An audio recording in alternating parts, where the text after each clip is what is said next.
Hey, it's me, the Rhino, for Survival Skills 101. Got a very special guest today.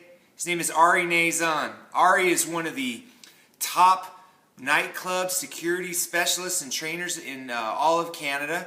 And he's got 3 black belts and a brown belt in Brazilian Jiu-Jitsu. This guy's been in plenty of fights.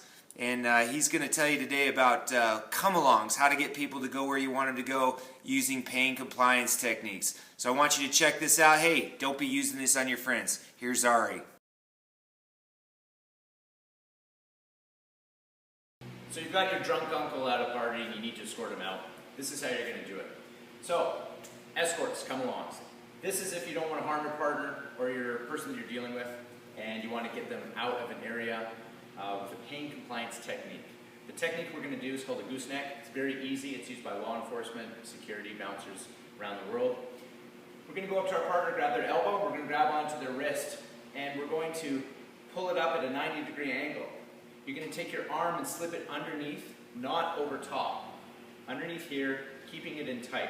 You'll notice that my hand is cupping his hand, my thumb like this, and I'm going to be pushing it down. I can also use my other hand to push it down as well.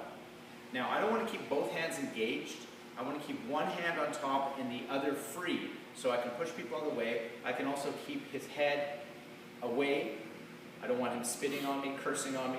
If he's trying to raise to punch me in the face, by me compressing and having this hand up, it also protects me. Now, the thing is when you're doing a come-along and doing this gooseneck, I don't want to stand right next to my partner. I need to be in a position which we call the 2.5 position, which is right behind here. I want to be able to look into his ear, my shoulder just behind his shoulder, and I'm compressing in. Yes, you can use both hands, but again, I prefer having my hand here so I can push and then I can walk my partner around. Second option is if you come in and you go into this escort position and he's made a fist, how do we get his wrist bent so we can get that pain compliance technique? So what we'll do is we'll come in here, we'll stand at 2.5 position. I'll grab him with both my hands and I'll put his elbow next to my sternum and push in, and then I'll use both my hands to fold the wrist down. Once I do that, I put my hand on top, hand against his face, and now I can have them in a come-along position. Now there's a third option which we can do. As you notice, I've come in this what we refer to as the escort position, holding my hands like this.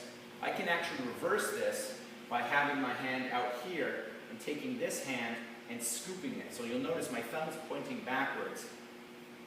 And I'm trying to get his hand and his palm up.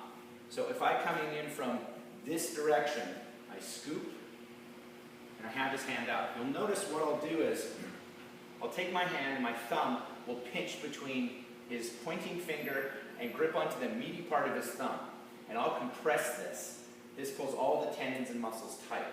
As I do that, my other hand will push on his elbow, and I will rotate his fingers up into his armpit. As I'm doing that, I'm pushing down on his elbow and compressing. This is an extremely painful come-along, and I can adjust and move him where I need to be. Again, try to put yourself in the 2.5 position, which is behind your partner's shoulder, and compressing his fingers into the armpit. That way I can control him where he needs to go. If he raises to throw a punch at me, I compress, and I can easily break his wrist if I'd like to. So there you go.